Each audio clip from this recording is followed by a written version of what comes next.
Hi dear students, welcome back to Abhiyan's physics class. So in today's class, we are going to take 2 more questions. So in that, first question is write any 2 properties of bar magnet. So bar magnet ಇನ 2 properties ಬರೀಬೇಕು. So ಹೇಗ್ ಬರೆಯೋದು ಅಂತ ನೋಡ್ರಿ, ಯಾವುದೇ ಒಂದು bar magnet ಅನ್ನ free ಆಗಿ ಸಸ್ಪೆಂಡ್ ಮಾಡಿದ್ರೆ using or thread or something, when it is freely suspended, ಅದು ಯಾವಾಗಲೂ ಒಂದು ಪರ್ಟಿಕ್ಯುಲರ್ ಡೈರೆಕ್ಷನ್ ಅಲ್ಲಿ ಅಲೈನ್ ಆಗುತ್ತೆ. That is one of the properties of bar magnet. ಯಾವ ಕಡೆ ಅಲೈನ್ ಆಗುತ್ತೆ ಅಂದ್ರೆ ಅರ್ತಿನ ನಾರ್ತ್ ಮತ್ತೆ ಸೌತ್ ಪೋಲ್ ಏನಿರುತ್ತೆ ಆ ಡೈರೆಕ್ಷನ್ ಅಲ್ಲಿ ಅಲೈನ್ ಆಗುತ್ತೆ.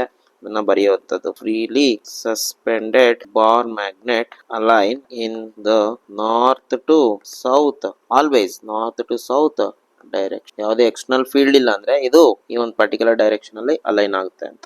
ನೆಕ್ಸ್ಟ್ ಇನ್ನೊಂದು ಪ್ರಾಪರ್ಟಿ ಗೊತ್ತಿರುವಂತದ್ದು, ನಾರ್ತ್ ಅಥವಾ ಸೌತ್ ರಿಪೆಲ್ ಆಗುತ್ತೆ ಪೋಲ್ಸ್. ಅದೇ ತರ ನಾರ್ತ್ ಸೌತ್ ಪೋಲ್ ಅಟ್ರಾಕ್ಟ್ ಆಗುತ್ತೆ. This is the second property. Next third property, north ಮತ್ತೆ ಸೌತ್ ಪೋಲ್ ಅನ್ನ ಯಾವ್ದೇ ಒಂದು ಬಾರ್ ಮ್ಯಾಗ್ನೆಟ್ ಅನ್ನ ತಗೊಂಡ್ರೆ ಇಲ್ಲಿ ನಾರ್ತ್ ಮತ್ತೆ ಸೌತ್ ಪೋಲ್ ಅನ್ನ ನಾವು ಐಸೋಲೇಟ್ ಮಾಡಕ್ಕೆ ಆಗಲ್ಲ. ಸೊ ನೀವು ಕಟ್ ಮಾಡಿದ್ರೆ ಏನಾಗುತ್ತೆ, ಮತ್ತೊಂದ್ ಕಡೆ ನಾರ್ತ್ ಮತ್ತೆ ಸೌತ್ ಪೋಲ್ ಮತ್ತೆ ಇಂಡ್ಯೂಸ್ ಆಗುತ್ತೆ. ಹಾಗಾಗಿ we cannot isolate north and south pole ಅಥವಾ poles of a magnet. You can write generally we cannot isolate poles of a magnet. Next the third property, fourth property ಏನಂತ ಹೇಳ್ಬೋದು, ನಿಮ್ book ಅಲ್ಲಿ ಇರುವಂತದ್ದೇ. Okay, it is possible to make a magnet out of iron and its alloys. ಅಂದ್ರೆ ನಾವು iron ಅನ್ನೋದು ಒಂದು magnetic material. So ಈ can ಅದನ್ನ ಏನ್ ಮಾಡ್ಬೋದು, ನಾವು ಮ್ಯಾಗ್ನೆಟೈಸ್ ಅಥವಾ ಮ್ಯಾಗ್ನೆಟ್ ಆಗಿ ಕನ್ವರ್ಟ್ ಮಾಡ್ಬೋದು ಐರನ್ ಮತ್ತೆ ಅದರ ಅಲಾಯ್ಸ್ ಅನ್ನ ಅಂತ. ಇದು fourth property of bar magnet. ಇಷ್ಟನ್ನ ಬರಿಬೇಕು. ಯಾವ್ದಾದ್ರು 3 ಅಥವಾ 2 ಬರೆದ್ರೆ ಸಾಕಾಗ್ತದೆ. ನಾವು can we move on to the next question. Can two magnetic field lines intersect each other? Justify your answer. So 2 magnetic field lines intersect ಆಗ್ಬೋದಾ? No two field lines can never intersect each other. Lines can never intersect each other. ಇದಕ್ಕೆ ನಾವು already reason ಅನ್ನ ಬರ್ದ್ಬಿಟ್ಟಿದೀವಿ. ಯಾವ್ದ್ರಲ್ಲಿ ನೋಡ್ರಿ, ನಿಮ್ಮ multiple choice questions ಅಲ್ಲಿ first question ಯಾವ್ದಿದೆ, magnetic field lines do not intersect each other. ಯಾಕೆ ರೀಸನ್ ಅದ್ರಲ್ಲೇ ಕೊಟ್ಬಿಟ್ಟವನೆ. ಏನ್ ರೀಸನ್ ಅಂತಂದ್ರೆ ಅದೇ ರೀಸನ್ ಬರೀಬಹುದು. ಏನಾದ್ರೂ 2 ಫೀಲ್ಡ್ ಲೈನ್ಸ್ ಇಂಟರ್ಸೆಕ್ಟ್ ಆಯ್ತಂದ್ರೆ ಮ್ಯಾಗ್ನೆಟಿಕ್ ಫೀಲ್ಡ್ ಗೆ ಒಂದು ಪರ್ಟಿಕ್ಯುಲರ್ ಡೈರೆಕ್ಷನ್ ಇರೋದಿಲ್ಲ at the point of intersection ಅಂತ ಬರೀಬೇಕು. if the magnetic field lines intersect ಆದ್ರೆ the magnetic field would not be unique at the point of intersect ಅಂತ ಬರೀಬೇಕು. this is the reason why 2 field lines cannot intersect. suppose ನೋಡ್ರಿ, ಈ ತರ diagram ಬರೀತೀನಿ, explanation ಬೇಕಂದ್ರೆ ಈ ತರ ಫೀಲ್ಡ್ ಲೈನ್ ಇದೆ ಅನ್ಕೊಳ್ಳಿ. ಇಲ್ಲಿ ಇದೊಂದು ಫೀಲ್ಡ್ ಲೈನ್, ಇಲ್ಲಿ this is the direction of magnetic field tangent. Suppose ಇನ್ನೊಂದು ಫೀಲ್ಡ್ ಲೈನ್ ಇದೆ ಅನ್ಕೊಳ್ಳಿ, ಅದು ಈ ತರ ಇದೆ. ಸೊ ಇದಕ್ಕೆ ನೀವು magnetic field at this point ಯಾವ ಕಡೆ ಇರುತ್ತೆ, ಅದಕ್ಕೆ ಟ್ಯಾಂಜೆಂಟ್ ಈ ಕಡೆ ಇರುತ್ತಾ? Okay, so this is the direction of magnetic field at this point. ಹಾಗಾದ್ರೆ at the point of intersection ಇದು ಲೆಫ್ಟ್ ಗೆ ಹೋಗುತ್ತಾ ಇಲ್ಲ ರೈಟ್ ಗೆ ಹೋಗುತ್ತೋ ಅಂದ್ರೆ ಒಂದು ಯುನಿಕ್ ಡೈರೆಕ್ಷನ್ ಸಿಗೋದಿಲ್ಲ ನಮ್ಗೆ. ಹಾಗಾಗಿ ಈ point of intersection never exists. Point of intersection ಇರಲ್ಲ ಅಂದ್ರೆ 2 ಫೀಲ್ಡ್ ಲೈನ್ಸ್ ಇಂಟರ್ಸೆಕ್ಟ್ ಆಗಲ್ಲ ಅಂತ ಅದರ್ಥ. Next question number 3, write the expression for potential energy of a dipole placed in uniform magnetic field ಅಂತೆ. ಪೊಟೆನ್ಷಿಯಲ್ ಎನರ್ಜಿ ಫಾರ್ಮುಲಾ ಬರೀಬೇಕು. ನೋಡಿ, ಬಹಳ simple ಇದೆ. Potential energy formula U is equal to minus mb cos theta. This is the formula for magnetic field. Vector form ಅಲ್ಲಿ ಬರೆಯೋದಾಯ್ತಂದ್ರೆ minus ಆಗಿರ್ಲಿ, it can be written as m dot b dot product, so which gives a potential energy which is a scalar quantity. ಇಲ್ಲಿ terms ನ explain ಮಾಡಿ ಅಂತ ಕೇಳಿದೆ. Explain the terms. ಇಲ್ಲಿ ಯಾವ್ದು ಏನೇನಾಗ್ತದೆ ಅಂತ. m is the magnetic dipole moment, m ಅಂದ್ರೆ. ಹಾಗೆ b ಅಂದ್ರೆ ಮ್ಯಾಗ್ನೆಟಿಕ್ ಫೀಲ್ಡ್ ಅಥವಾ magnetic field intensity. theta is the angle between direction of magnetic dipole moment and the direction of magnetic field. ಬರೆದ್ರೆ ಸಾಕು 2 marks ಗೆ. ನೆಕ್ಸ್ಟ್ ಕ್ವಶನ್ ನಂಬರ್ 4 ಏನ್ ಹೇಳುತ್ತೆ, when ಯಾವಾಗ potential energy of a dipole placed in magnetic field will be minimum and it will be maximum ಅಂತ ಕೇಳ್ತಾರೆ. Very simple question. ಇದಕ್ಕೆ ನಾವು ಫಾರ್ಮುಲಾ ಯೂಸ್ ಮಾಡೋಣ. ಏನ್ formula? Potential energy of a dipole formula U is equal to minus mb cos theta. ಇಲ್ಲಿ ನೋಡ್ಕೊಳ್ಳಿ minus ಇದೆ, potential energy minus ಇದೆ. ಸೊ ಥೀಟಾಗೆ ಎಷ್ಟು ಕೊಟ್ರೆ ನಮ್ಗೆ ಮ್ಯಾಕ್ಸಿಮಮ್ ಆಗುತ್ತೆ, ಥೀಟಾ ಎಷ್ಟು ಕೊಟ್ರೆ ಮಿನಿಮಮ್ ಆಗುತ್ತೆ ಚೆಕ್ ಮಾಡೋಣ. ಥೀಟಾಗೆ 0 ಡಿಗ್ರಿ ಕೊಡುವ. When theta is equal to 0 degree, ಅವಾಗ ಏನಾಗುತ್ತೆ? Potential energy becomes minus M B cos 0. ಅಲ್ಲಿಗೆ ಏನಾಗುತ್ತೆ? ವ್ಯಾಲ್ಯೂ ಮೈನಸ್ ಎಂ ಬಿ ಉಳ್ಕೊಳ್ಳುತ್ತೆ. ಅದೇ ತರ ಥೀಟಾಗೆ 180 ಡಿಗ್ರಿ ಕೊಡಿ, ಅವಾಗ ಏನಾಗುತ್ತೆ? U is equal to minus M B cos 180 degree. ಅವಾಗ ಏನಾಗುತ್ತೆ? ಕಾಸ್ 180 ಮೈನಸ್ 1, ಅಲ್ಲಿಗೆ minus into minus plus M B ಆಗುತ್ತೆ. ನೋಡ್ರಿ, ಇಲ್ಲೇ ನಾವು ಚೆಕ್ ಮಾಡ್ಬೋದು which one is maximum and which one is minimum. ಅಂದ್ರೆ when theta is equal to 0 degree, potential energy will be minimum. So at theta is equal to 0 degree, potential energy is minimum ಅಂತ ಬರುತ್ತೆ. ಹಾಗೆ when theta is equal to 180 degree ಏನಾಯ್ತು? Plus M B ಬಂತು. Plus ಅಂದ್ರೆ positive value, potential energy positive value ಇರುತ್ತೆ. when theta is equal to 180 degree, potential energy is maximum ಅಂತ ಬರೀತೀವಿ. ಇಷ್ಟೇ. So ನೀವು ಇಲ್ಲಿ ಫಾರ್ಮುಲಾ ಬರೆದ್ಬಿಟ್ಟು ಏನ್ ಮಾಡ್ಬೇಕು? ಥೀಟಾ 0 ಡಿಗ್ರಿ ಕೊಡಿ, ಥೀಟಾಗೆ 180 ಡಿಗ್ರಿ ಕೊಡಿ, ಮ್ಯಾಕ್ಸಿಮಮ್ ಮತ್ತೆ ಮಿನಿಮಮ್ ಬರುತ್ತೆ. ಪ್ಲಸ್ ಅದರ ಮ್ಯಾಕ್ಸಿಮಮ್ ಮತ್ತೆ ಮಿನಿಮಮ್ ವ್ಯಾಲ್ಯೂಸ್ ಇಲ್ಲಿ ಬರ್ದಂಗ ಆಯ್ತು. Next number 5. What are the condition for stable equilibrium and unstable equilibrium of A compass needle in terms of magnetic moment and uniform magnetic field? Stable equilibrium ಅಂತ ಅಂದ್ರೆ ನೋಡ್ರಿ, ನೀವು ಇಲ್ಲಿ ಯಾವ ತರ ಬೇಕಾದ್ರೂ ಅನ್ಕೊಳ್ಬಹುದು. ಸೊ ಈಕ್ವಿಲಿಬ್ರಿಯಂ ಅಂತ ಅಂದ್ರೆ ಒಂದು ಟಾರ್ಕ್ ಏನಿರ್ಬೇಕು? 0 ಇರಬೇಕು. ಅದ್ರಲ್ಲಿ ಎರಡು ತರ ಇದೆ, ಒಂದು ಸ್ಟೇಬಲ್, ಇನ್ನೊಂದು ಅನ್ಸ್ಟೇಬಲ್ ಈಕ್ವಿಲಿಬ್ರಿಯಂ ಅಂತ. ಸ್ಟೇಬಲ್ ಈಕ್ವಿಲಿಬ್ರಿಯಂ ಅಲ್ಲಿ ಯಾವಾಗ್ಲೂ ಅಷ್ಟೇ ಥೀಟಾ 0 ಡಿಗ್ರಿ ಇರುತ್ತೆ. ಅದೇ ತರ ಅನ್ಸ್ಟೇಬಲ್ ಈಕ್ವಿಲಿಬ್ರಿಯಂ ಬಂದಾಗ ಥೀಟಾ 180 ಡಿಗ್ರಿ ಇರುತ್ತೆ. ನೋಡ್ರಿ, ಎರಡು ಕೇಸಲ್ಲೂ ಟಾರ್ಕ್ ಏನಾಗುತ್ತೆ? 0ನೇ ಬರುತ್ತೆ. Torque is equal to formula ಏನು? M B cos theta. Torque will be 0. ಇಲ್ಲಿ ಟಾರ್ಕ್ ಇಲ್ಲೂ ಕೂಡ ಏನಾಗುತ್ತೆ? 0 ಡಿಗ್ರಿ ಆಗುತ್ತೆ. ಥೀಟಾಗೆ sorry, M B should be, torque should be sine theta. So M B sine theta. Sign 0 0, sine 180 is also 0. But corresponding ಪೊಟೆನ್ಶಿಯಲ್ ಎನರ್ಜಿಗಳನ್ನ check ಮಾಡಿದ್ರೆ, so potential energy at stable equilibrium ಏನಾಗುತ್ತೆ? Minus M B cos theta. ಇವಾಗ ತಾನೇ check ಮಾಡಿದ್ವಿ, cos 0 degree. So potential energy will be minimum. So at stable equilibrium torque 0, potential energy minimum ಇರುತ್ತೆ. So theta 0 degree ಇರುತ್ತೆ. ಹಾಗೆ unstable equilibrium ಅಲ್ಲಿ theta 180 degree ಇರುತ್ತೆ, torque 0 ಇರುತ್ತೆ. ಪೊಟೆನ್ಶಿಯಲ್ ಎನರ್ಜಿ ನೋಡೋಣ. ಪೊಟೆನ್ಶಿಯಲ್ ಎನರ್ಜಿ ಇವಾಗ ತಾನೇ ಕಂಡಿಡಿದ್ವಿ, minus M B cos 180 degree. Cos 180 degree minus 1.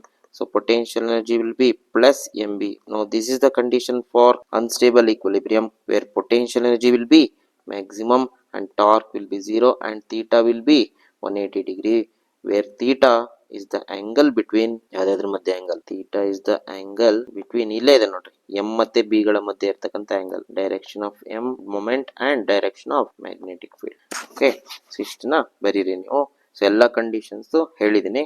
Next question number 6.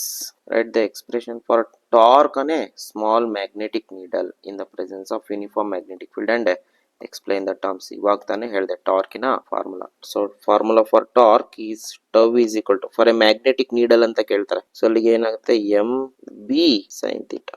This is the formula for torque. ಹಾಗಾದ್ರೆ ಟರ್ಮ್ಸ್ ನ ಎಕ್ಸ್ಪ್ಲೈನ್ ಮಾಡಿ ಅಂತ ಕೇಳ್ತಾರೆ. ವೇರ್ ಎಂ ಅಂದ್ರೇನು? Magnetic dipole moment. ಬಿ ಅಂದ್ರೆ uniform magnetic field. Next theta is the angle between M and B. So ಇಷ್ಟು ಬರೆದ್ರೆ ನಿಮ್ಗೆ 2 ಮಾರ್ಕ್ಸ್ ಆರಾಮ್ಸೆ ಸಿಗುತ್ತೆ. Torque on a magnetic dip. Next question number 7. Mention the two difference between Gauss law in magnetism and Gauss law in electrostatics ಅಂತೆ. Two differences ನ ಬರಿಬೇಕಂತೆ. So Gauss law in magnetism ಏನ್ ಹೇಳುತ್ತೆ? ಗಾಸ್ ಲಾ ಇನ್ ಎಲೆಕ್ಟ್ರೋಸ್ಟಾಟಿಕ್ಸ್ ಏನ್ ಹೇಳುತ್ತೆ? Total electric flux is equal to 1/ε0 times the net charge enclosed ಅಂತ ಹೇಳುತ್ತೆ. ಅದೇ ತರ ಇದು ಎಲೆಕ್ಟ್ರೋಸ್ಟಾಟಿಕ್ಸ್ ಅಲ್ಲಿ, ಇದನ್ನು ಬೇಕಾದ್ರೆ ಬರೀರಿ, ಪ್ರಾಬ್ಲಮ್ ಇಲ್ಲ. ಹಾಗೆ ಟೋಟಲ್ ಮ್ಯಾಗ್ನೆಟಿಕ್ ಫ್ಲಕ್ಸ್ ಏನ್ ಹೇಳುತ್ತೆ? Is always 0. ಇದು for magnetic flux is always 0 ಅಂತೆ. ಇದು ಆಲ್ವೇಸ್ 0 ಇರಲ್ಲ, ಆ ಪಾಯಿಂಟ್ ನು ಬರೀಬಹುದು. ಇದು 1 ಪಾಯಿಂಟ್ ಆಯ್ತು. ಎರಡನೇ point, electric flux is not 0 always. May be 0, may not be 0. It depends upon the right hand side. Magnetic flux may be 0, may not be 0. ಆದರೆ electric flux ಏನಾಗಿರುತ್ತೆ? ಯಾವಾಗ್ಲೂ 0 ಇರುತ್ತೆ. Magnetic flux is always 0.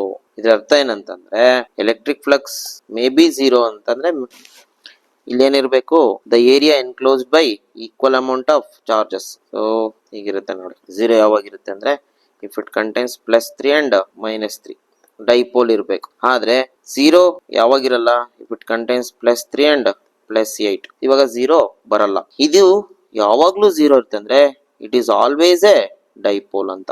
ಅಂದ್ರೆ ಇದರ meaning ಏನಂತಂದ್ರೆ indirectly saying that electric charges ನಾವು isolate ಮಾಡ್ಬೋದು. Electric poles can be isolated, ಆದ್ರೆ magnetic poles cannot be isolated. ಇದರ ಮೀನಿಂಗ್ ಇದು ಒಂದು ಡಿಫ್ರೆನ್ಸ್ ಆಯ್ತು. ನೆಕ್ಸ್ಟ್ ಇನ್ನೊಂದೇನಂತಂದ್ರೆ ನೋಡ್ರಿ, ಎಲೆಕ್ಟ್ರಿಕ್ ಫೀಲ್ಡ್ ಲೈನ್ಸ್ ಯಾವಾಗ್ಲೂ ಪಾಸಿಟಿವ್ ಇಂದ ಹೊರಡುತ್ತೆ, ನೆಗೆಟಿವ್ ಅಲ್ಲಿ ಎಂಡ್ ಆಗುತ್ತೆ ಅಂತ ಹೇಳ್ತೀವಿ, ಹೌದಾ? ಆದ್ರೆ ಇಲ್ಲಿ ಮ್ಯಾಗ್ನೆಟಿಕ್ ಪೋಲ್ಸ್ ಅಲ್ಲಿ ಏನಾಗುತ್ತೆ, ಎಲ್ಲಿಂದ ಸ್ಟಾರ್ಟ್ ಆಗುತ್ತೆ ಎಲ್ಲಿಂದ ಎಂಡ್ ಆಗುತ್ತೆ ನಮ್ಗೆ ಹೇಳೋಕೆ ಬರಲ್ಲ. Because magnetic field lines forms a close loop. So outside north pole ಇಂದ ಸೌತ್ ಪೋಲ್ ಹೋಗೋದ್ರೆ ಇನ್ಸೈಡ್ ಸೌತ್ ಪೋಲ್ ಇಂದ ನಾರ್ತ್ ಪೋಲ್ ಹೋಗುತ್ತೆ. ಸೊ ಹಾಗಾಗಿ ಇಲ್ಲಿ ಏನಂತ ಬರೀಬಹುದು ಅಂತಂದ್ರೆ electric field lines starts and ends at positive and negative charge respectively. But ಇದಕ್ಕೇನಂತ ಹೇಳ್ತೀನಿ, ನಿಮ್ಮ ಬುಕ್ ಅಲ್ಲಿ ಹೆಂಗ್ ಕೊಟ್ಟಿದ್ದಾರೆ ಅಂತಂದ್ರೆ ಸಿಂಕ್ ಸೆಂಟೆನ್ಸ್ ನೋಡಿ ಹೇಗೆ ಕೊಟ್ಟಿದ್ದಾರೆ ಅಂತಂದ್ರೆ there is no sources or sink of magnetic field ಅಂತ. there is no source or sink of magnetic field ಅಂತ ಕೊಡ್ತಾರೆ. ಅಂದ್ರೆ ಇದಕ್ಕೆ ಸ್ಟಾರ್ಟಿಂಗ್ ಪಾಯಿಂಟ್ ಎಂಡಿಂಗ್ ಪಾಯಿಂಟ್ ಇರೋದಿಲ್ಲ. ಸೋರ್ಸ್ ಅಂದ್ರೆ ಎಲ್ಲಿಂದ ಸ್ಟಾರ್ಟ್ ಆಗುತ್ತೆ, ಸಿಂಕ್ ಅಂದ್ರೆ ಎಲ್ಲಿ ಎಂಡ್ ಆಗುತ್ತೆ ಅಂತ. ಎರಡೂ ಇರೋದಿಲ್ಲ ಇದಕ್ಕೆ. Source and sink of magnetic field lines ಸಿಗೋದಿಲ್ಲ ಅಂತ ಅದ್ರ ಅರ್ಥ. ಸೊ ಇಷ್ಟನ್ನ ಬರಿಬೇಕಾಗ್ತದೆ ನೀವು. ಯಾವ್ದಕ್ಕೆ? Difference between magnetism and electrostatics. Next question number 8. Define magnetisation of magnetic material and mention its SI unit ಅಂತ. ಮ್ಯಾಗ್ನೆಟೈಸೇಷನ್ ಅಂತಂದ್ರೆ ಹೇಗ್ ಡಿಫೈನ್ ಮಾಡೋದಂದ್ರೆ it is the net magnetic dipole moment magnetic dipole moment per unit volume ಅಂತ. So magnetic dipole moment per unit volume. ಹಾಗಾದ್ರೆ magnetisation is given by M is equal to M net divided by volume. So ಇದಕ್ಕೆ SI unit ನೋಡ್ರಿ, ಇದು already we have shown in 1 mark question. ಎಲ್ಲಿ ನೀವು can refer MCQs ಅಲ್ಲಿ 6th question. MCQs ಅಲ್ಲಿ question number 6 ನ refer ಮಾಡಿ, ಅಲ್ಲಿ ಎಕ್ಸ್ಪ್ಲೈನ್ ಮಾಡಿದೀನಿ. ಸೊ ಇದರ SI ಯೂನಿಟ್ ಅನ್ನ ನೀಟಾಗಿ SI unit is ampere per metre ಬರುತ್ತೆ. This is the SI unit of magnetisation of a magnetic material. Next question number 9. Define magnetic intensity and give its SI unit. So magnetic intensity ಇದಕ್ಕೆ ಇನ್ನೊಂದು ಹೆಸರೇ ನೋಡ್ರಿ, ಆ ತರನು ಕೇಳ್ಬೋದು. It's also called as intensity of magnetising field ಅಂತ. Intensity of magnetising field ಈ ತರ ಬೇಕಾದ್ರೂ ಕೇಳ್ಬೋದು. And it is denoted by H. ಇದನ್ನ ಹೇಗೆ ಡಿಫೈನ್ ಮಾಡ್ತಾರೆ ಅಂದ್ರೆ it is the ratio of magnetizing field to the permeability of free space. That is H can be written as B0 by mu0. So idrada SI unit keltare. SI unit same as magnetization, intensity of magnetization. SI unit of magnetic intensity is ampere per meter. This is the SI unit of magnetic intensity. ಇದನ್ನ ಬರೀರಿ. Next question. Define susceptibility of a substance and how susceptibility and relative permeability related to each other ಅಂತ ಕೇಳ್ತಾರೆ. ಈಗ susceptibility ಹೇಗೆ define ಮಾಡೋದಂದ್ರೆ ಇದು ಕೂಡ ratio of chi is the ratio of M by H. M ಅಂದ್ರೆ ಆಲ್ರೆಡಿ ಡಿಫೈನ್ ಮಾಡಿದೀವಿ, H ನು ಆಲ್ರೆಡಿ ಡಿಫೈನ್ ಮಾಡ್ಕೊಂಡಿದೀವಿ. M ಅಂದ್ರೆ ಇಂಟೆನ್ಸಿಟಿ ಆಫ್ ಮ್ಯಾಗ್ನೆಟೈಸೇಷನ್, H ಅಂದ್ರೆ ಇಂಟೆನ್ಸಿಟಿ ಆಫ್ ಮ್ಯಾಗ್ನೆಟೈಸಿಂಗ್ ಫೀಲ್ಡ್. ಹಾಗಾದ್ರೆ ಹೇಗೆ ಡಿಫೈನ್ ಮಾಡೋದಂದ್ರೆ it is the ratio of intensity of magnetization to the intensity of magnetizing field. That is M by H. ನೋಡ್ರಿ ಇದಕ್ಕೆ unit ಬರಲ್ಲ, ಯಾಕೆಂದ್ರೆ M ಗೂ ಆಂಪಿಯರ್ ಪರ್ ಮೀಟರ್, H ಗೂ ಆಂಪಿಯರ್ ಪರ್ ಮೀಟರ್. ಹಾಗಾಗಿ ಇದಕ್ಕೆ ಯೂನಿಟ್ ಇರಲ್ಲ. ಈಗ ನಾವೇನ್ ಬರಿಬೇಕು ನೆಕ್ಸ್ಟ್? ಸಸೆಪ್ಟಿಬಿಲಿಟಿ ಮತ್ತೆ ರಿಲೇಟಿವ್ ಪರ್ಮಿಯಬಿಲಿಟಿ ಮಧ್ಯೆ ರಿಲೇಷನ್ ಬರಬೇಕು. ಸಸೆಪ್ಟಿಬಿಲಿಟಿ ಮತ್ತೆ relative permeability related like this. mu r is the relative permeability is equal to chi plus 1 is the relation between permeability and susceptibility. Very simple question, derivation ಕೇಳಿಲ್ಲ, just equation ಕೇಳಿದಾರೆ ಅಷ್ಟೇ. ನಾವು question number 11, what is diamagnetism? Give an example for diamagnetic material. Diamagnetism ಅಂದ್ರೆ ಏನು? ನಿಮ್ book ಅಲ್ಲಿ ಇರೋದೇ ಬರ್ದ್ಬೇಡ. ಡಯಾಮ್ಯಾಗ್ನೆಟಿಸಮ್ ಅಂತಂದ್ರೆ it is the tendency to move from stronger field to weaker part of external magnetic. It's called diamagnetism. ಯಾವ materials stronger magnetic field ಇಂದ weaker magnetic field ಅಲ್ಲಿ move ಆಗುತ್ತೋ, ಆ ಪ್ರಾಪರ್ಟಿ ಒಂದಿರುತ್ತೋ ಅವಕ್ಕೆ ಏನಂತ ಕರೀತಾರೆ? ಡಯಾಮ್ಯಾಗ್ನೆಟಿಸಮ್ ಅಂತ ಕರೀತಾರೆ. ಸೊ ಎಕ್ಸಾಂಪಲ್ ಬರಿಬೇಕು ಇದಕ್ಕೆ. ಎಕ್ಸಾಂಪಲ್ ಫಾರ್ ಡಯಾಮ್ಯಾಗ್ನೆಟಿಕ್ ಮೆಟೀರಿಯಲ್ಸ್, ಡಯಾಮ್ಯಾಗ್ನೆಟಿಯಲ್ಸ್, some diamagnetic materials are bismuth, ಆಮೇಲೆ ಕಾಪರ್, ಲೆಡ್, ಆಮೇಲೆ ಸಿಲಿಕಾನ್. ಎಲ್ಲ ಎಕ್ಸಾಂಪಲ್ಸ್ ಜ್ಞಾಪಕ ಕಟ್ಕೊಳ್ಳಿ. ಸಿಲಿಕಾನ್, ನೈಟ್ರೋಜನ್ ಎಲ್ಲ at standard temperature and pressures ಅಲ್ಲಿ. Water is also diamagnetic. ಆಮೇಲೆ sodium chloride. So these are the some of the example of diamagnetic materials. Next question number 12, what is Meissner effect and which material show the property ಅಂತ ಕೇಳಿದ್ರೆ. What is ಮೀಸ್ನರ್ effect ಅಂದ್ರೆ, ನೀವೇನಾದ್ರೂ diamagnetic material ನ magnetic field ಅಲ್ಲಿ, external magnetic field ಅಲ್ಲಿ ಇಟ್ಟರೆ ಅದೇನ್ ಮಾಡುತ್ತೆ? ಫೀಲ್ಡ್ ಲೈನ್ಸ್ ನ ಒಳಗಡೆ ತಗೊಳ್ಳಲ್ಲ, ಬದಲಿಗೆ ಏನ್ ಮಾಡುತ್ತೆ? ಆಚೆ ತಳ್ಳುತ್ತೆ. ಈ ಎಫೆಕ್ಟ್ ಅನ್ನೇ ನಾವು ಮೀಸ್ನರ್ ಎಫೆಕ್ಟ್ ಅಂತ ಕರೀತೀವಿ. So which can be done by only diamagnetic materials. Expelling out of magnetic fields out of the body is called Meissner effect. ಅಥವಾ ನಿಮ್ ಬುಕ್ ಅಲ್ಲಿ ಏನಂತ ಕೊಟ್ಟಿದ್ದಾರೆ ಅಂದ್ರೆ, the phenomenon of, ಅದನ್ನೇ ಬರೆದ್ಬೇಡ, the phenomenon of perfect diamagnetism in superconductors. Perfect diamagnetism in superconductors is called Meissner effect ಅಂತ ಬರ್ದಿದೆ. ಅಥವಾ ನೀವು ಈ ತರ ಬೇಕಾದ್ರೆ ಬರೀಬಹುದು. ಹೇಗೆ?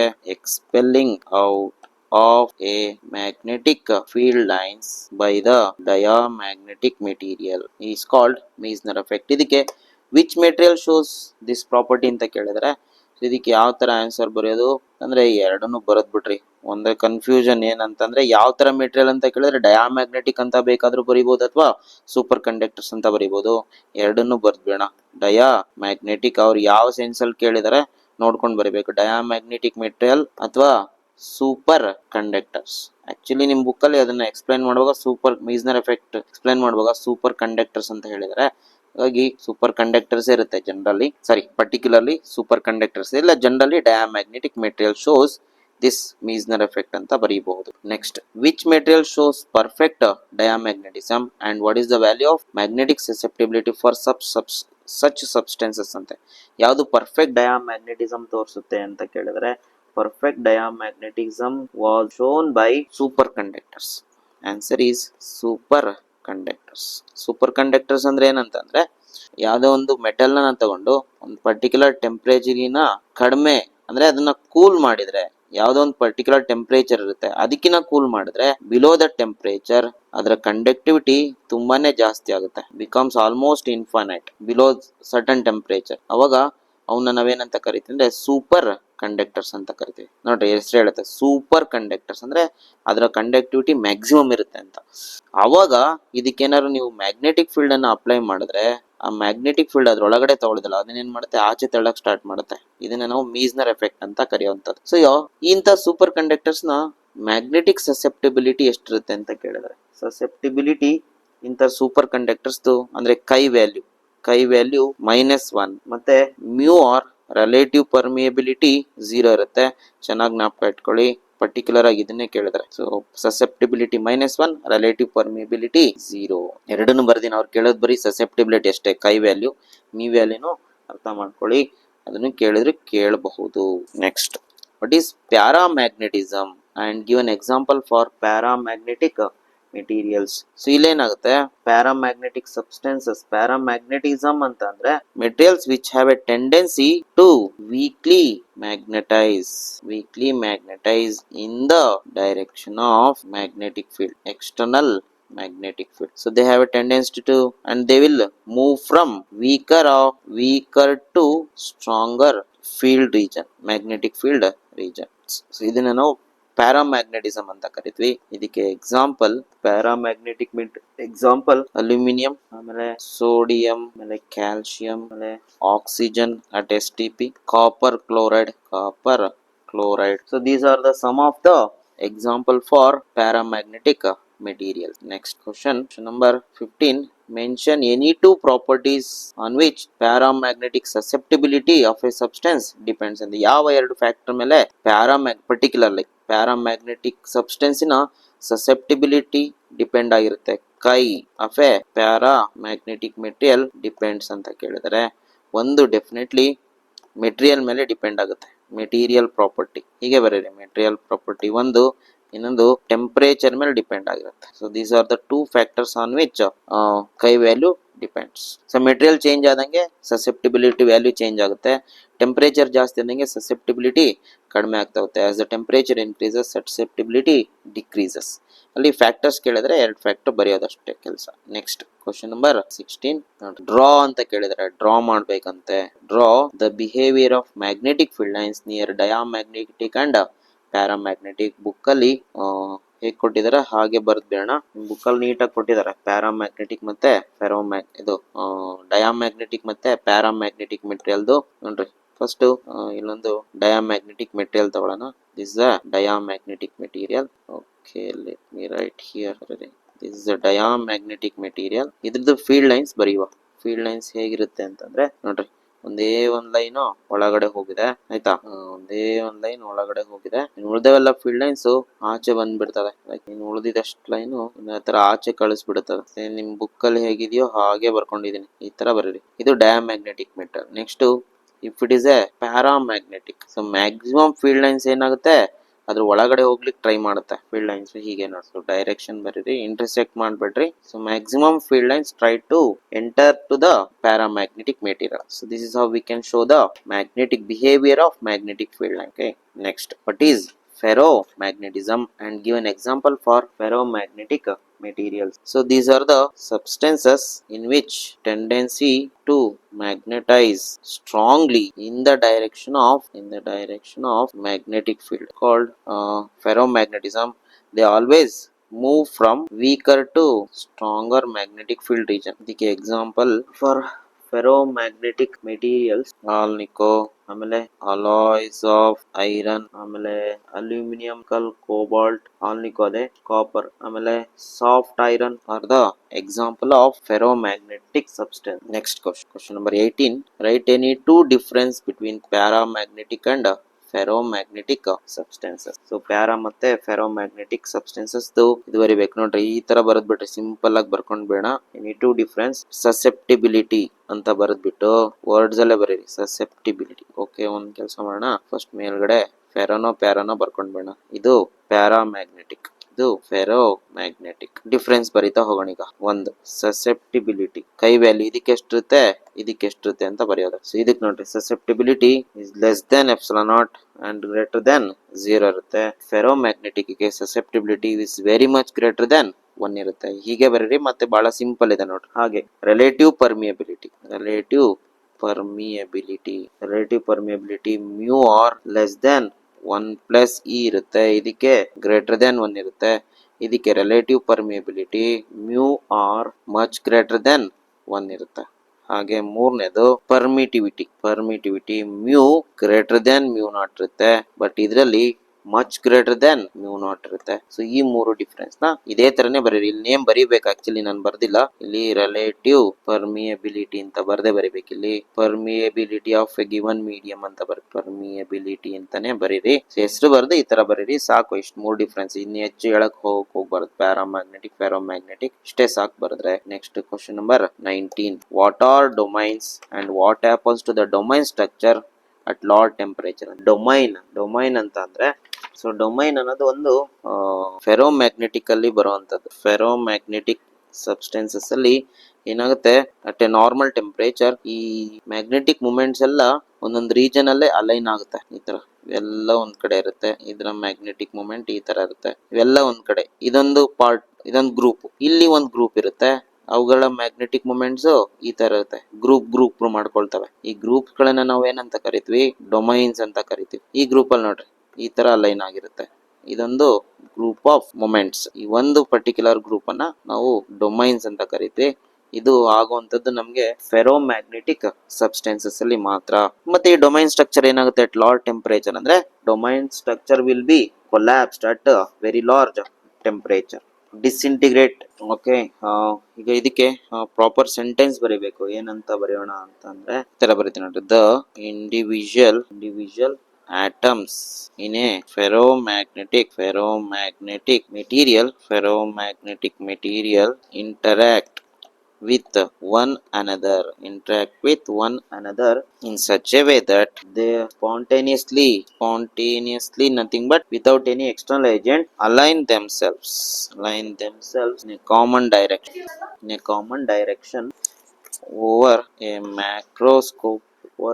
macroscopic volume called domains. ಈ ತರ ಸೆಂಟೆನ್ಸ್ ಬರಿಬೇಕಾಗುತ್ತೆ. ಮತ್ತೆ ಇದರಲ್ಲಿ ಇನ್ನೊಂದು ಕ್ವಶನ್ ಕೇಳಿದರೆ ಅಟ್ ಲಾರ್ಜ್ ಟೆಂಪರೇಚರ್ ಏನಾಗುತ್ತೆ ಅಂತ ಕೇಳಿದ್ರೆ at very large temperature, at high enough temperature ferromagnetic becomes paramagnetic and domain structure ಏನಾಗುತ್ತೆ ಅಂತ ಕೇಳಿದೆ ಪರ್ಟಿಕ್ಯುಲರ್ ಆಗಿ ಡೊಮೈನ್ ಸ್ಟ್ರಕ್ಚರ್ ಡಿಸ್ಇಂಟಿಗ್ರೇಟ್ಸ್ ಅಂತ ಬರಿಬೇಕು. Domain structure disintegrates with the temperature ಅಂತ ಬರೆದ್ರೆ ಸಾಕು.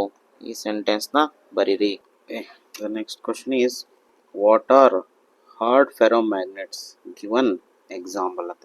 ಹಾರ್ಡ್ ಫೆರೋಮ್ಯಾಗ್ನೆಟ್ಸ್ ಅಂದ್ರೆ ಏನು ಅಂತಂದ್ರೆ ನೋಡ್ರಿ, ಯಾವುದೇ ಒಂದು ಮೆಟೀರಿಯಲ್ ನ ಮ್ಯಾಗ್ನೆಟೈಸ್ ಮಾಡಿದ್ರೆ ಅದು ಜಾಸ್ತಿ ದಿನದ ತನಕನೂ ಅದರ ಮ್ಯಾಗ್ನೆಟಿಕ್ ಪ್ರಾಪರ್ಟಿನ ಹಾಗೆ ಉಳಿಸ್ಕೋಬೇಕು.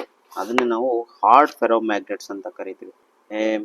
Magnet after magnetising it, if it retains the magnetic property over a long time, ಅದನ್ನು ನಾವು ಹಾರ್ಡ್ ಫೆರೋಮ್ಯಾಗ್ನೆಟಿಕ್ ಅಂತ, ಹಾರ್ಡ್ ಫೆರೋಮ್ಯಾಗ್ನೆಟಿಕ್ ಮೆಟೀರಿಯಲ್ಸ್ ಅಂತ ಕರಿತೀವಿ.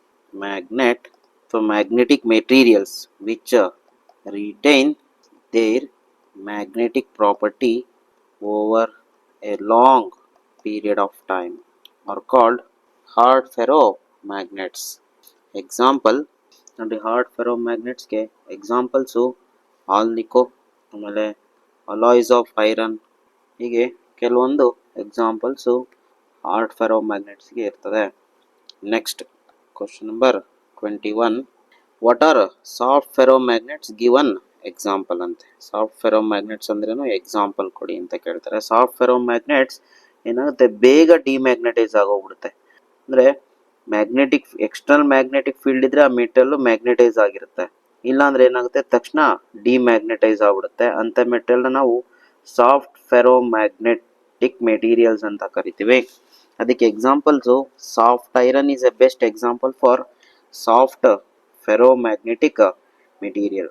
ಸೊ ಇದನ್ನ ಹೇಗೆ ಡಿಫೈನ್ ಮಾಡೋದು ಅಂತ ಬರೆದ್ಬಿಡೋಣ ನೋಡಿ. First, ferromagnetic materials in which the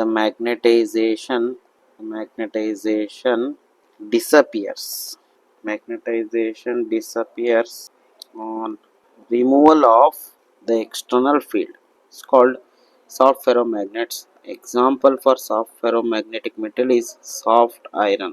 Okay, so next question number 22, magnetic susceptibility of a metal is 1499, then find the relative permeability and permeability of a substance ಅಂತ ಕೇಳಿದ್ದಾರೆ. So ಇಲ್ಲಿ ನಾವೇನು ಮಾಡಬೇಕು, ಮ್ಯಾಗ್ನೆಟಿಕ್ ಪರ್ಮಿಯಬಿಲಿಟಿ ಈಸ್ ಅಂತೆ, ಸಾರಿ magnetic susceptibility ಕೈ ಕೊಟ್ಟಿದ್ದಾರೆ. Chi ಎಷ್ಟು 1499. We need to find relative permeability mu r ಕಂಡುಹಿಡಿಬೇಕು. ಅದಾದ್ಮೇಲೆ ಪರ್ಮಿಯಬಿಲಿಟಿ ಆಫ್ ಎ ಸಬ್ಸ್ಟೆನ್ಸ್ ಅಂದ್ರೆ ಮ್ಯೂ ಕಂಡುಹಿಡಿಬೇಕು. Okay, this one is very easy. First ಏನು ಮಾಡಿ, ಇದ್ರದ್ದು ಫಾರ್ಮುಲಾ ತಗೊಳ್ಳಿ. ಏನು ಫಾರ್ಮುಲಾ, ಕೈಗೂ ಮತ್ತೆ ಮ್ಯೂ ಆರ್ಗೂ relation. So mu r can be written as 1 plus chi. So 1 plus chi. So mu r is equal to 1 plus 1499. So ಅಲ್ಲಿಗೆ mu r ಎಷ್ಟು ಬರುತ್ತೆ, 1499 plus 1 is 1500. So it has got no unit, 1500 is the answer. Next ಏನು ಮಾಡಬೇಕು, mu ಕಂಡುಹಿಡಿಬೇಕು. Once ನಿಮಗೆ mu r ಗೊತ್ತಾಯ್ತಂದ್ರೆ mu easy ಆಗುತ್ತೆ, because we know that mu r is equal to mu by mu naught. So that implies mu can be written as mu r into mu naught. So mu is equal to, it is mu r 1500 into mu naught 4 pi into 10⁻⁻⁷. So ಅಲ್ಲಿಗೆ mu ಎರಡನ್ನು multiply ಮಾಡ್ರಿ, you are going to get 1.88 into 10⁻⁻³ -3 ಬರುತ್ತೆ, -3 henry per metre. So this is the answer. Check ಮಾಡಿ ನೋಡಿ ಒಂದು ಸರ್ತಿ, multiplication ಮಾಡಿ decimal ಪಾಯಿಂಟ್ನ ಶಿಫ್ಟ್ ಮಾಡಿದರೆ you are going to get 1.88 into 10⁻³ next ಕೂಡ ನ್ಯೂಮರಿಕಲ್ ಇದೆ. ಕ್ವಶನ್ ನಂಬರ್ 23 ಏನು ಹೇಳುತ್ತೆ numerical? A short bar magnet ಅಂತೆ, ಬಾರ್ ಮ್ಯಾಗ್ನೆಟ್ ಇದೆ, ಅದು ಶಾರ್ಟ್ ಬಾರ್ ಮ್ಯಾಗ್ನೆಟ್ ಅಂತೆ. With its axis 30 degree with external magnetic field 0.25 tesla. ಹಾಗಾದರೆ ಇಲ್ಲೇನಿದೆ, ಮ್ಯಾಗ್ನೆಟಿಕ್ ಫೀಲ್ಡ್ ಇದೆ ಮತ್ತು axis of bar magnet 30 degree ಇದೆ ಅಂತೆ. ಹಾಗಾದರೆ I can write like this. ಇದು ಬಾರ್ ಮ್ಯಾಗ್ನೆಟ್, ಈ ಥರ ಬರೆಯೋಣ. ಇದು ನಾರ್ತ್ ಪೋಲ್, ಇದು ಸೌತ್ ಪೋಲ್. ಸೊ ಮೊಮೆಂಟ್ ಯಾವಾಗಲೂ ಮ್ಯಾಗ್ನೆಟಿಕ್ ಮೊಮೆಂಟ್ ಈ ಕಡೆ ಇರುತ್ತೆ, ಸೌತ್ ಟು ನಾರ್ತ್ ಇರುತ್ತೆ. ಮ್ಯಾಗ್ನೆಟಿಕ್ ಫೀಲ್ಡ್ ಈ ಡೈರೆಕ್ಷನಲ್ಲಿ ಇದೆ ಅಂತ ಇಟ್ಕೊಳ್ಳೋಣ. ಇವೆರಡರ ಮಧ್ಯೆ ಆ್ಯಂಗಲ್ ಎಷ್ಟಿದೆ? 30 ಡಿಗ್ರಿ ಇದೆ. This is 30 degree over here. ಆಮೇಲೆ so magnetic field is how much? 0.25 tesla ಇದೆ ನೋಡಿ, ಇದು 0.25 30 ಡಿಗ್ರಿ. ಆಮೇಲೆ ಎಕ್ಸ್ಪೀರಿಯನ್ಸ್ ಟಾರ್ಕ್ ಅಂತ ಕೊಟ್ಟಿದ್ದಾರೆ. ಟಾರ್ಕ್ ಎಷ್ಟು ಎಕ್ಸ್ಪೀರಿಯನ್ಸ್ ಮಾಡುತ್ತಂತೆ? 4.5 into 10⁻² tesla. This the torque. ಅಲ್ಲಿಗೆ can I write torque is equal to 4.5 into 10⁻² newton metre. Then what is the magnitude of the magnetic moment ಅಂತೆ. ಮ್ಯಾಗ್ನೆಟಿಕ್ ಮೊಮೆಂಟ್ನ ಕಂಡುಹಿಡಿಬೇಕು, ಎಮ್ ಕಂಡುಹಿಡಿಬೇಕು. ಸೊ ಯಾವ ಫಾರ್ಮುಲಾ ಯೂಸ್ ಮಾಡೋಣ? ಆ್ಯಸ್ ಯೂಶುವಲ್ ಟಾರ್ಕಿನ ಫಾರ್ಮುಲಾ ಯೂಸ್ ಮಾಡಿ. ಟಾರ್ಕ್ ಏನು ಅಂತ ಬರೀಬೋದು? mb sin θ ಅಂತ ಬರೀಬೋದು. ನಿಮಗೆ ಬೇಕಾದ್ರೆ ಎಮ್ ಅಲ್ವಾ, ಸೊ ಉಳಿದಿದ್ದೆಲ್ಲ ಸಬ್ಸ್ಟಿಟ್ಯೂಟ್ ಮಾಡಿರಿ. What is the torque on A dipole? 4.5 into 10⁻² is equal to, what is m ಕಂಡುಹಿಡಿಬೇಕು. what is b? 0.25 Tesla into sin of, what is the angle which is 30 degree.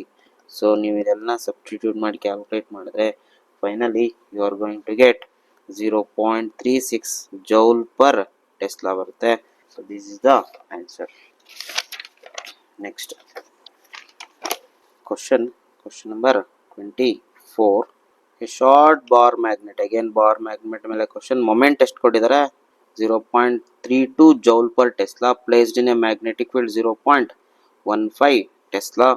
So ಇಲ್ಲಿ magnetic field ಇದೆ, moment ಇದೆ. Moment ಎಷ್ಟಿದೆ? Moment M is equal to 0.32 joule per tesla ಇದೆ. And there is a magnetic field 0.15 tesla ಇದೆ. ಹಾಗಿದ್ರೆ what is the potential energy of the magnet? Potential energy of the magnet ಕಂಡುಹಿಡಿಬೇಕು. ಎಲ್ಲಿ? In stable equilibrium position and in unstable equilibrium position ಅಂತೆ. So stable equilibrium ಪೊಸಿಷನಲ್ಲಿ stable equilibrium first one ಬರ್ಕೊಳ್ಳೋಣ. Stable equilibrium. So first one stable equilibrium. Potential energy ನಾವು already formula ತಗೊಂಡಿದ್ದೀವಿ. So formula ಏನು? -mb cos θ. So stable equilibrium ಅಂದರೆ theta ಎಷ್ಟು degree ಇರುತ್ತೆ? 0 degree ಇರುತ್ತೆ. ಅಲ್ಲಿಗೆ ಸಬ್ಸ್ಟಿಟ್ಯೂಟ್ ಮಾಡಿದ್ರೆ -mb into cos 0. mb substitute ಮಾಡಿಬಿಡಿ ಸೈಮಲ್ಟೇನಿಯಸ್ ಆಗಿ. ಸೊ ಎರಡೆರಡು ಸ್ಟೆಪ್ ಅವಶ್ಯಕತೆ ಇಲ್ಲ. So minus of, what is M over there? 0.32 into B 0.15 into cos 0 degree. ಅಲ್ಲಿಗೆ ನಿಮಗೆ ಮಿನಿಮಮ್ ಪೊಟೆನ್ಷಿಯಲ್ ಎನರ್ಜಿ ಬರುತ್ತೆ ಸ್ಟೇಬಲ್ ಈಕ್ವಿಲಿಬ್ರಿಯಂ ಅಲ್ಲಿ. ಮೈನಸ್ ಎರಡನ್ನೂ ಮಲ್ಟಿಪ್ಲೈ ಮಾಡಿದ್ರೆ you are going to get 0.048 ಬರುತ್ತೆ. ಅಥವಾ ಇದನ್ನು ನೀವೇನು ಮಾಡ್ಬೋದು? -48 ಮಿಲಿ ಜೌಲ್ ಅಂತಲೇ ಬರೀಬೋದು ಶಿಫ್ಟ್ ಮಾಡಿಕೊಂಡ್ರೆ. ನೆಕ್ಸ್ಟ್ ಎರಡನೇದು ಅನ್ಸ್ಟೇಬಲ್ ಈಕ್ವಿಲಿಬ್ರಿಯಂ ಅಂತೆ. ಅನ್ಸ್ಟೇಬಲ್ ಈಕ್ವಿಲಿಬ್ರಿಯಂಗೆ ಕಂಡೀಷನ್ ಏನು? ಅನ್ಸ್ಟೇಬಲ್ ಈಕ್ವಿಲಿಬ್ರಿಯಂ ಅಂದರೆ ಥೀಟಾ 180 ಡಿಗ್ರಿ ಇರುತ್ತೆ. ಪೊಟೆನ್ಷಿಯಲ್ ಎನರ್ಜಿ ಮ್ಯಾಕ್ಸಿಮಮ್ ಇರುತ್ತೆ. ಮೈನಸ್ ಎಮ್ ಅಷ್ಟೇ ಇರುತ್ತೆ 0.32, ಬಿ ಅಷ್ಟೇ ಇರುತ್ತೆ 0.15. ಸೊ ಕಾಸ್ 180 ಡಿಗ್ರಿ ಹಾಕಿ. Cos 180 -1, so minus into minus ಏನಾಗುತ್ತೆ? ಪ್ಲಸ್ ಆಗುತ್ತೆ. ಪ್ಲಸ್ 0.048 ಬರುತ್ತೆ. ಅಥವಾ ಇದನ್ನು +48 ಮಿಲಿ ಜೌಲ್ ಅಂತಲೇ ಬರೀಬೋದು. Where potential energy will be maximum. ಅದಕ್ಕೆ ನೋಡ್ರಿ +48 -48 ಕೊಟ್ಟಿದ್ದಾರೆ. ನಿಮಗೆ ಸ್ಟೇಬಲ್ ಮತ್ತು ಅನ್ಸ್ಟೇಬಲ್ ಈಕ್ವಿಲಿಬ್ರಿಯಂ ಆಲ್ರೆಡಿ ನಾವು ಒಂದು ಕ್ವಶನಲ್ಲಿ ಡಿಸ್ಕಸ್ ಮಾಡಿದ್ದೀವಿ ಇದೇ ಟಾಪಿಕಲ್ಲಿ 2 ಮಾರ್ಕ್ಸ್ ಕ್ವಶನ್ಸ್ಲಿ. ಸತಿ ಚೆಕ್ ಮಾಡ್ಕೊಳ್ಳಿ ಹೋಗಿ. Next question number 25. A closely wound solenoid ಅಂತೆ. ಸೊಲೊನಾಯ್ಡ್ ಮೇಲೆ problems. 800 turns and area of cross section 2 into 10 raised to minus 4 meter square carries a current of 3 ampere, then what is its associated magnetic moment ante. So we need to find the magnetic moment. Okay, so ಇಲ್ಲಿ solenoid ಇದೆ, solenoid is there, and number of turns are given capital N 800 turns, and area of cross section is 2.5 into 10 raised to minus 4 meter square, and current through the solenoid is given 3 ampere. We need to find the M. So M ಕಂಡುಹಿಡಿಯಬೇಕಂದ್ರೆ ನಾವೇನು ಮಾಡಬೇಕು, magnetic moment of A solenoid acts like a current loop. So current loop in a magnetic moment formula M is equal to N into A into I. So M is equal to the formula N 800 ಇದೆ, area 2.5 into 10 raised to minus 4, and current 3 ampere. So magnetic moment, if you multiply, you are going to get 0.6 joule per Tesla.